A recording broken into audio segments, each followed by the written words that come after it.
I want to thank you for checking out another podcast of We Ain't Scared Talk, where we ain't scared. My name is A1, and I'm again grateful for everyone that has tuned in or downloaded or listened to the podcast on YouTube. Thank you to the subscribers. Thank you to everyone that has sent me feedback. I'm always open to feedback, whether it is an agreement or if there is a intelligent counter argument or position to what I discuss. Always have been and always will be. My biggest thing as I jump into today's podcast is we don't have to agree. That's never the goal, right? In terms of just, well, I have to convince you to agree with me. Really, it's just more about understanding, right? And I know it sounds really cliche, and people say, "Oh, you just understand." Look, understanding does not have to equate to agreement, but I do work hard at wanting to understand why someone views or feels differently about the topics that I discuss. So hit that subscribe button if you enjoy these podcasts, and as always, forward it to anyone that you think would enjoy it. So let's go ahead and jump into today's podcast as usual. And also, my name is A1. Hopefully I said that. But today's topic, I had to go to the American Psychological Association, right? And this is so that I know sometimes they've said to me, "You are so opinionated. You have such strong opinions." Don't we all? I mean, it's got to be the dumbest statement in the world. You're so. We all have an opinion, or at least we should, right, on things that are important to us. Never apologize for speaking out on things that are important to you. Don't be intimidated because popular opinion, for whatever reason, which changes like the wind every day, don't change because of that. Stand. Okay? All right, so today's topic is, are black boys viewed as older and less innocent than whites? Are black boys viewed as older and less innocent than whites? Okay, so definitely have a lot of paper to kind of shuffle through today. But this particular article, this was written in March 6th of 2014. You can look this up. You can Google it, and you can download the copy of what I'm going to read. But in essence, the American Psychological Association, they did some research, right? And the topic of their article is black boys viewed as older, less innocent than whites. And this is important because whenever I do these podcasts, it's about awareness, right? Awareness is important. You have to know that these things are going on. What is it? Implicit bias that we all, right, if we're going to be honest, have. Right? We're all prejudiced about something or certain people on a certain level, whether it is, again, knowingly or unknowingly. And we have to constantly challenge ourselves that, if it falls on the side where it benefits you, right, that doesn't necessarily make it okay. Right? And it takes a very strong individual to be conscious and aware that these things are happening and to fight against it, right? All right, so let me go and jump into this. So, as it starts, police are likelier to use force against black children when officers dehumanize blacks. That's how the study goes. Now, I've said that I think this is a general mentality amongst non-black people.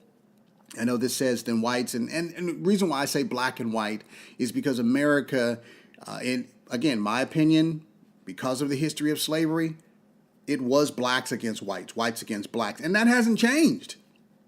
It has not changed. We may not like how that sounds, right? But that doesn't mean that it's changed. It's gotten worse. All right, so anyway, black boys as young as 10 may not be viewed in the same light of childhood innocence as their white peers, but are instead more likely to be mistaken as older, be perceived as guilty, and face police violence if accused of a crime. Now, again, this is according to the research that was published by the American Psychological Association. All right. Now, children in most societies are considered to be in a distinct group, right, with characteristics such as innocence and the need of protection. Now pay attention to this. The research found that black boys can be seen as responsible for their actions at an age when white boys still benefit from the assumption that children are essentially innocent. Now that's from Philip Atiba Goff, PhD of the University of California, UCLA. Now this goes on. I'm not going to read it line by line by line, but I just highlighted some things. This is interesting. Researchers tested 176 police officers, mostly white males, and this is important.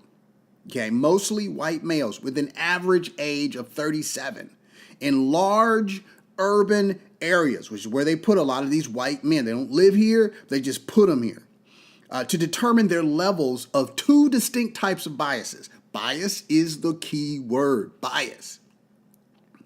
Okay, then it goes on to say prejudice and unconscious dehumanization of black people by comparing them to apes.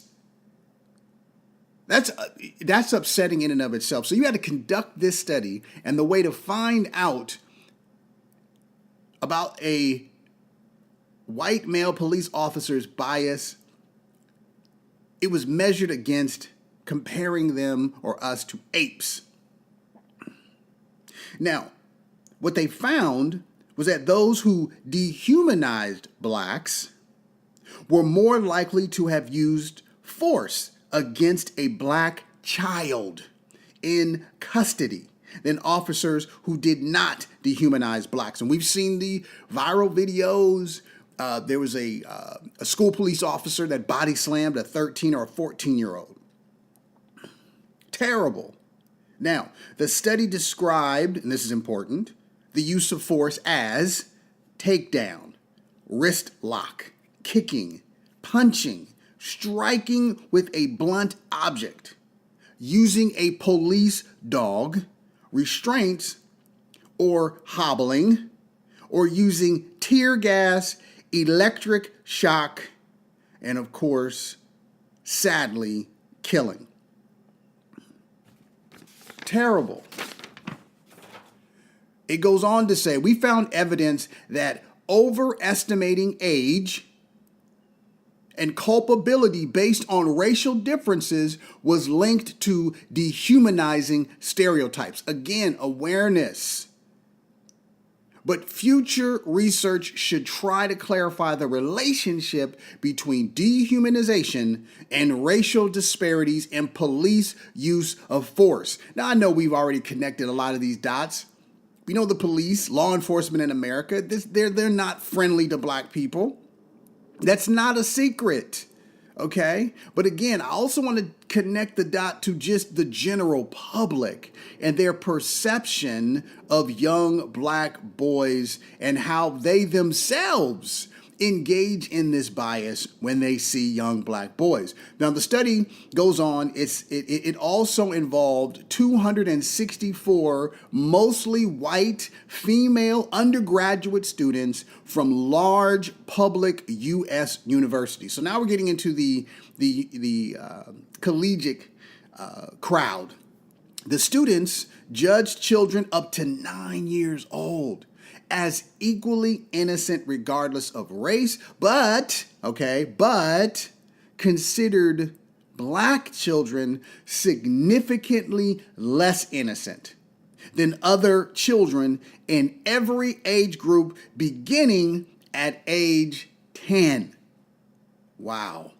The students were also shown photographs, alongside descriptions of various crimes. And this kind of reminds me of the white doll, black doll test that psychologists use for children to gauge, is this one more innocent or less innocent? But anyway, so again, they were shown photographs alongside descriptions of various crimes and asked to assess the age and innocence of white, black, or Latino boys ages 10 to 17.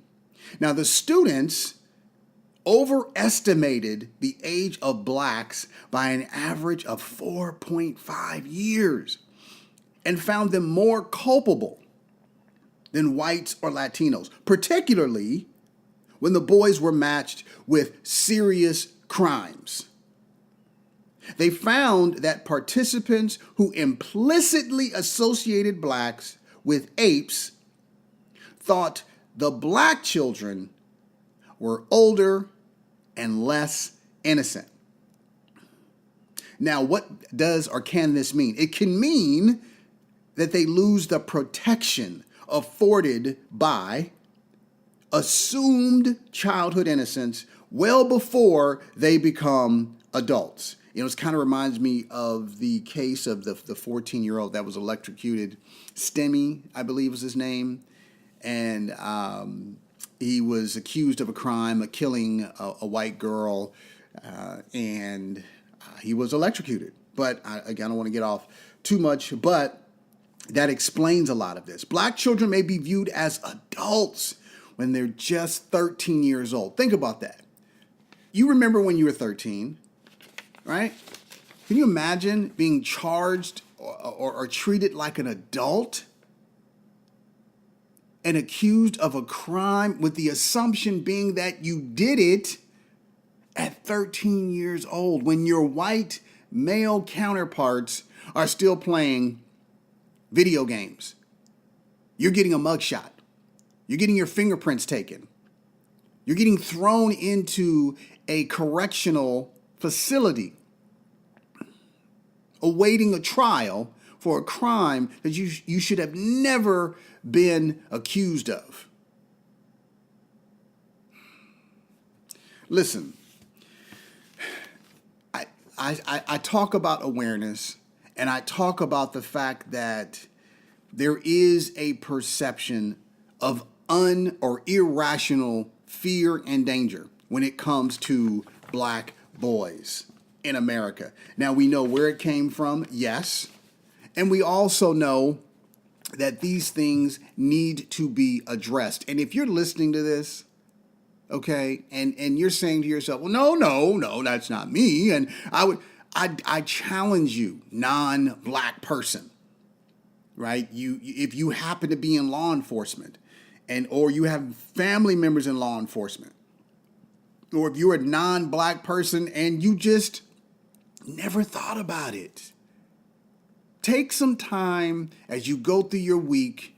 And I don't know how often you interact with black boys or black people, but I do know that in America, it's hard to imagine that, especially with the advent of social media, the internet, just going to your local coffee shop, out and about, that you don't encounter or interact with black men, black boys. And what's the first thought that you have?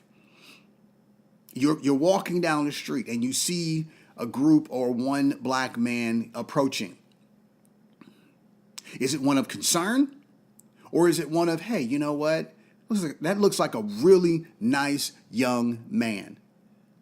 We've been socially engineered to fear instead of embracing.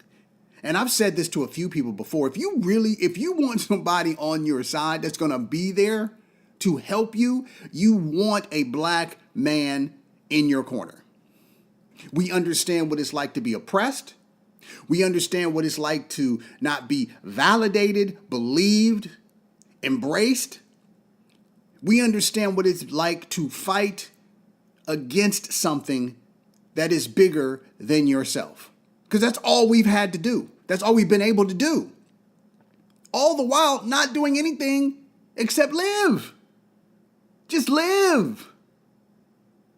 I mean, and I've said this, to a few other people too. Black people don't go looking for problems.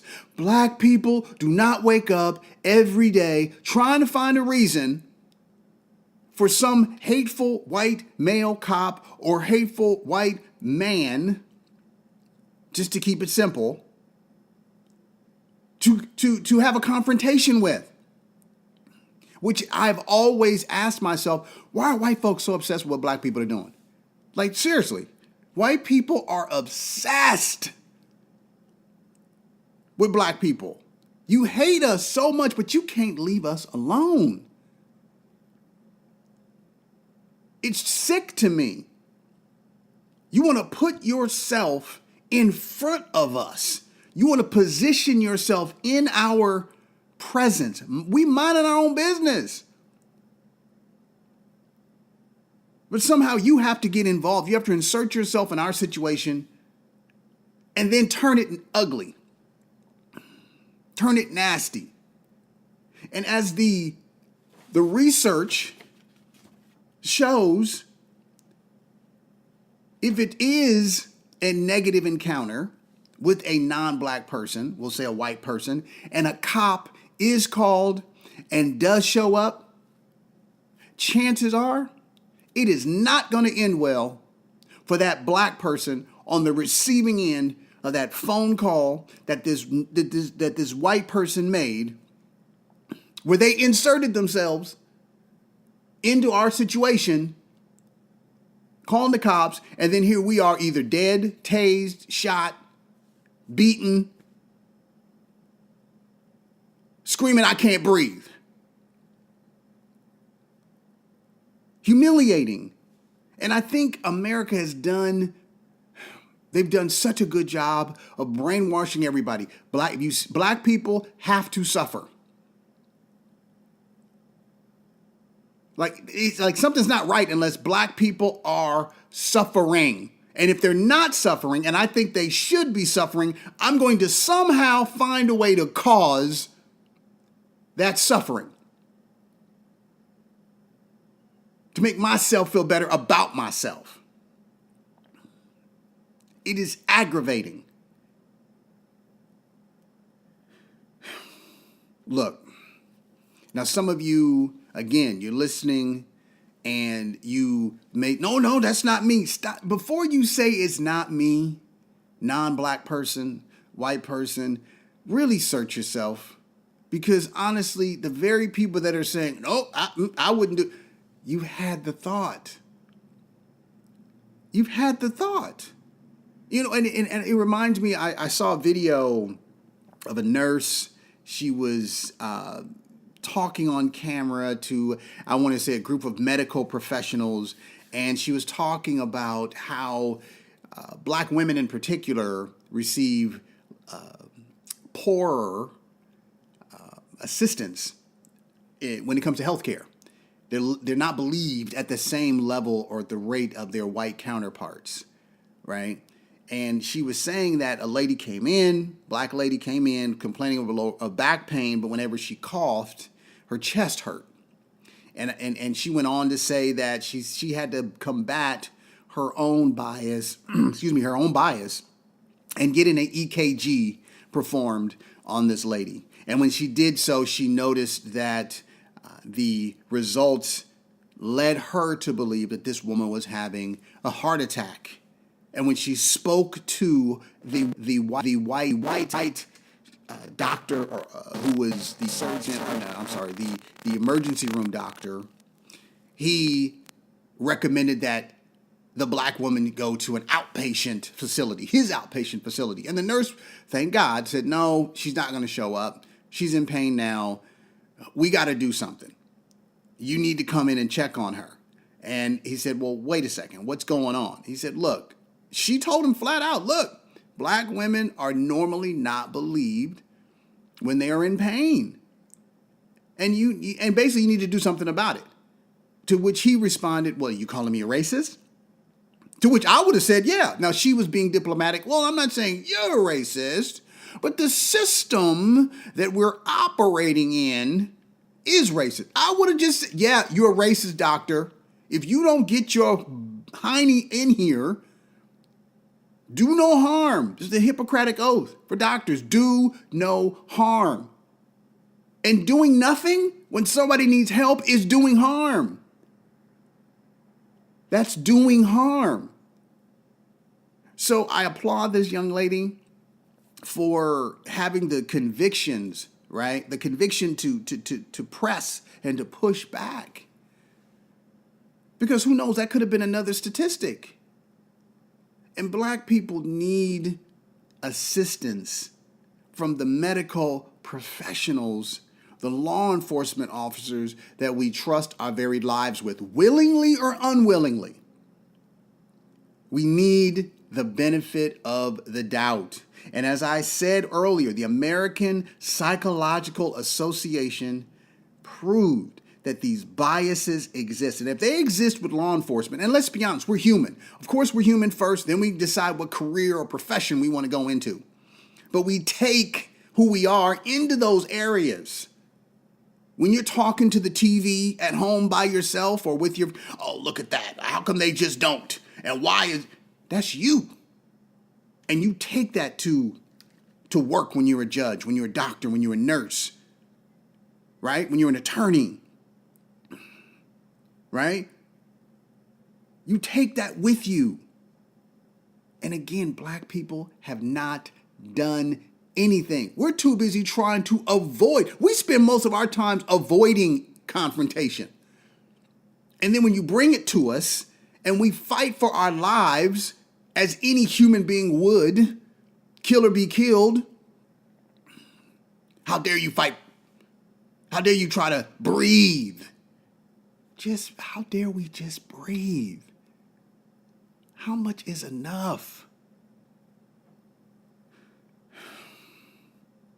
Well, look, black boys, if you're listening, black men, if you're listening, I believe in you. Keep fighting. Don't be intimidated. If you're in a situation, somebody's violating your rights, you speak up. Right? I already know we don't go looking for it. I already know that. And it's already been proven that when you're cooperating, you die. When you don't cooperate, you die. When you're minding your business, you die. You do what's best for you. You make that decision that's best for you in that moment. Of course, go home to your families. Of course. But I'm not above saying, you know what? If you got to fight for your life because somebody is trying to kill you, law enforcement or not, you fight for your life. It's the same damn thing I would do.